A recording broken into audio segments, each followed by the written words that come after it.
Shalom, selamat pagi Bapak, Ibu, dan saudara-saudara sekalian. Sebelum kita mendengar dan merenungkan firman Tuhan pagi hari ini, marilah kita berdoa. Allah Bapa yang baik, segala hormat dan pujian hanya bagi nama-Mu Tuhan. Pagi ini kami datang kembali untuk mendengar dan juga merenungkan firman-Mu ya Bapa. Penuhi pikiran kami dengan Roh Kudus-Mu, agar kami menangkap setiap pesan-Mu pagi hari ini. Di dalam nama Yesus kami berdoa. Haleluya. Amin. Tema renungan kita hari ini adalah gandum dan lalang. Diambil dari Matius 13 ayat 24-30. Beginilah firman Tuhan. Yesus membentangkan suatu perumpamaan lain lagi kepada mereka. Katanya, hal kerajaan sorga itu seumpama orang yang menaburkan benih yang baik di ladangnya. Tetapi pada waktu semua orang tidur, datanglah musuhnya menaburkan benih lalang di antara gandum itu, lalu pergi. Ketika gandum itu tumbuh dan mulai berbulir, nampak jugalah lalang itu. Maka datanglah hamba-hamba tuan ladang itu kepadanya dan berkata, Tuan, bukankah benih baik yang Tuan taburkan di ladang Tuan? Dari manakah lalang itu? Jawab tuan itu, seorang musuh yang melakukannya. Lalu berkatalah hamba-hamba itu kepadanya, jadi, maukah Tuan supaya kami pergi mencabut lalang itu? Tetapi ia berkata, jangan, sebab mungkin gandum itu ikut tercabut pada waktu kamu mencabut lalang itu. Biarkanlah keduanya tumbuh bersama sampai waktu menuai. Pada waktu itu, aku akan berkata kepada para penuai, kumpulkanlah dahulu lalang itu dan ikatlah berkas-berkasnya untuk dibakar. Kemudian kumpulkanlah gandum itu ke dalam lumbungku.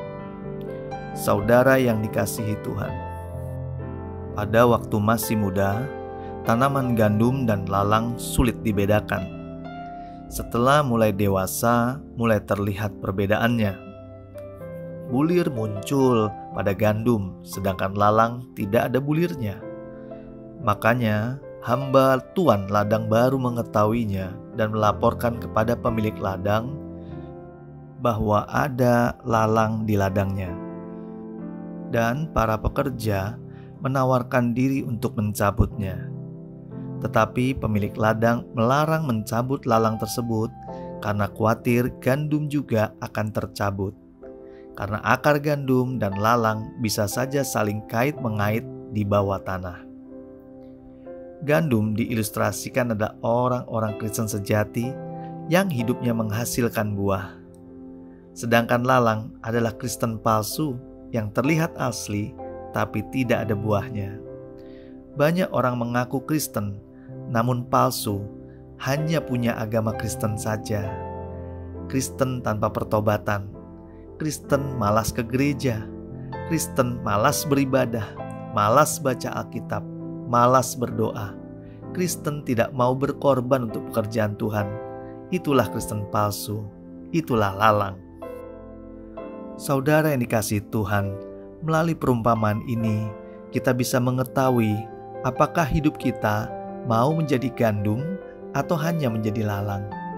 Lalang dan gandum memang tumbuh bersama, berdampingan, menerima asupan yang sama dari tanah yang sama, menerima hujan yang sama, menerima pupuk yang sama, juga menerima sinar matahari yang sama.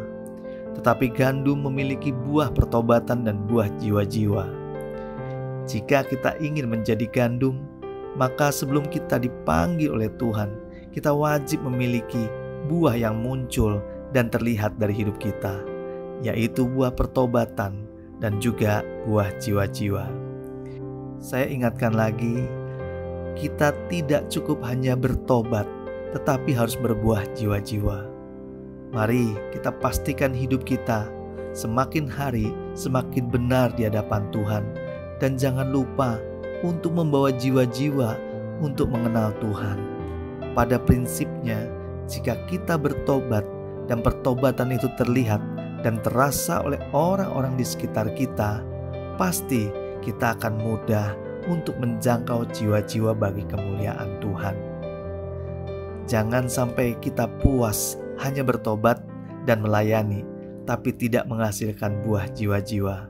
Sama seperti lalang, tumbuh subur sampai dewasa, tapi tidak menghasilkan apa-apa.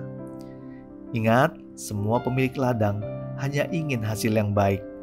Gandum akan dikumpulkan dan disimpan, sedangkan lalang dikumpulkan untuk dibakar. Mari kita berdoa. Tuhan, ajar kami jadi Kristen sejati yang mengalami pertobatan, semakin hari semakin serupa dengan gambaran-Mu ya Tuhan.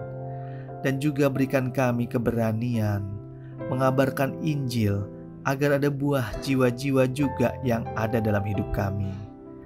Kami percaya setiap kami diberi potensi yang sama, dan kami percaya juga kami menerima berkat Tuhan yang sama. Ajar kami tidak menyia-nyiakan hidup ini hingga berbuah untuk memuliakan nama Tuhan. Di dalam nama Yesus kami berdoa. Haleluya. Amin. Tuhan Yesus memberkati.